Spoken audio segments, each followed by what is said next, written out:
This is the Netherlands. It's a small country around 235 times smaller than the US, has a population of 17.5 million, which is about a third of Spain's population, but somehow it has the 18th largest economy in the world. Its GDP is larger than Singapore's, Qatar's, and Hungary's GDPs combined. So, how did it get here? Why is this tiny country among the richest in the world? Let me explain. One clear difference between the Netherlands and other countries is its geography, and it's weird and interesting. It's located in the northwest of Europe, next to the North Sea, and is a really flat country, with more than a quarter of it lying below the sea level. There's actually a saying that goes, God created the earth, but the Dutch created the Netherlands, referring to the fact that throughout history, the Dutch have been fighting to keep the water out of their country. While it sounds like they're doomed because of the constant threat of flooding and their lack of a diverse geography, it's actually quite the opposite. Being below the sea level and having to protect themselves from floods, out of necessity, the Dutch became masters of the water, able to control where it goes and what land stays dry. They built dikes and dams, leading to an intricate and complex water management system. The techniques they use are so effective that they've even managed to reclaim land from the sea. Flevoland is one of Netherlands' 12 provinces and essentially didn't exist until the Dutch decided to drain out the water and reclaim an area of 1,412 square kilometers of land. All of this water management is insanely impressive, but how does it help them economically? Well, the Netherlands has very fertile soil, making it easy to grow crops. Even the reclaimed land has great growing potential, and so if you couple this fertility with an expansive system of water management, you get a country that is very capable of developing its agriculture industry, something that will become very important later on. But for now, it's important to understand that the Dutch being forced to become masters at managing water, as well as the fertile land, gave it a head start in agriculture and allowed it to develop more quickly than other countries which were not forced to innovate as much.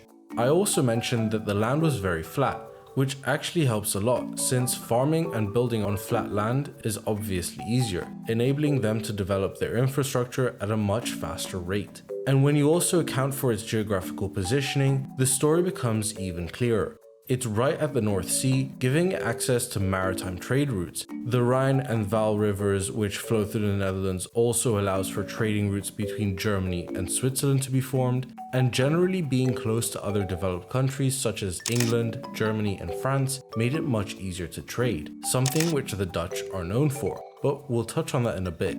Its geography does give it an advantage, but no development would be possible without a bit of innovation. In 1594, the Dutch invented the wind-powered sawmill, which made the processing of wood 30 times faster than before. Instead of having to rely on manpower, they could harness the wind to do the work for them. And remember how I mentioned that trade would become crucial to the Netherlands? Well, with this industrial production of wood, it meant that they could build ships at a much faster rate, solidifying their opportunity to become leaders of trade. And specifically one company took this opportunity and ran with it. It was the Dutch East India Company, or as the Dutch call it, the Verenigde Oost-Indische Compagnie, or VOC for short. Established in 1602, this trading company was granted a government charter for East Asia, effectively allowing it to hold a monopoly on trade in East Asia. Combine this monopoly with a country that is leading the world in trade, ships, and innovation, and you get complete domination. This company became so big that at its peak it was worth 78 million gulders, which translated to today's money is a whopping $7.9 trillion. To put that into perspective, the current most valuable company in the world, Microsoft, has a valuation of $3 trillion, less than 2.5 times VOC's valuation. The Dutch East India Company was so powerful that it even obtained governmental powers, such as being able to declare and wage war, negotiate treaties, and establish colonies. But how did this help the Dutch? Well, it's logical to assume that the VOC being so powerful and impactful brought a lot of trade and money into the Netherlands. This then helped the Netherlands become a center of commerce and grow into an even larger economy. Fun fact, the first stock exchange was actually established in the Netherlands in Amsterdam in 1611, and this, of course, attracted even more investment to the Netherlands. The Netherlands becoming an economic center in the 17th century also attracted highly educated people from all parts of Europe. People would come to the Netherlands in search for higher paying jobs and opportunities, therefore creating even more economic value, which amplified the wealth that was in the Netherlands. But that was 400 years ago. What about now? How is it still holding its place in the world economy? Nowadays, the Netherlands is very well known for its agriculture and export industry. Carrying on from its past, the Netherlands continues to put emphasis on their agricultural sector. This also includes innovation in agriculture. The University of Wageningen ranks as the best agricultural education institute in the world, and the Dutch are constantly researching ways to improve the efficiency of farming.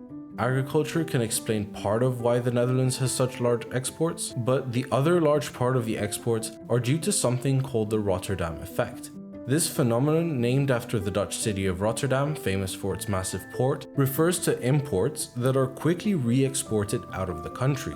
This happens because for some countries, it's actually cheaper to import products via the Netherlands rather than directly from the source.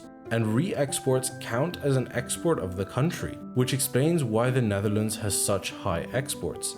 In fact, this Rotterdam effect typically accounts for around half of all exports of the Netherlands. Apart from the export and agriculture business, the Netherlands is also an attractive country for other businesses and investments. Its political and economical stability, as well as the access to a highly educated and skilled workforce, makes it much friendlier for businesses.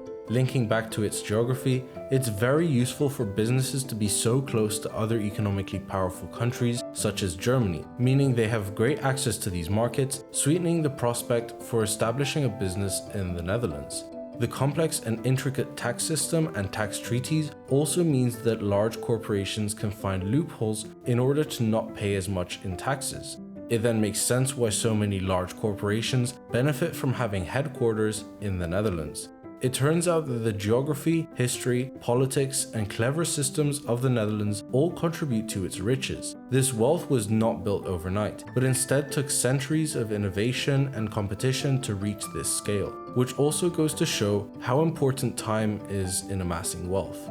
And it's interesting to think whether the Dutch would be as prosperous today if they hadn't had to face the challenge of keeping water out of their country. If you enjoyed this video, please make sure to subscribe. It helps the channel out a lot, and YouTube thinks you'll enjoy this video too. See you next time.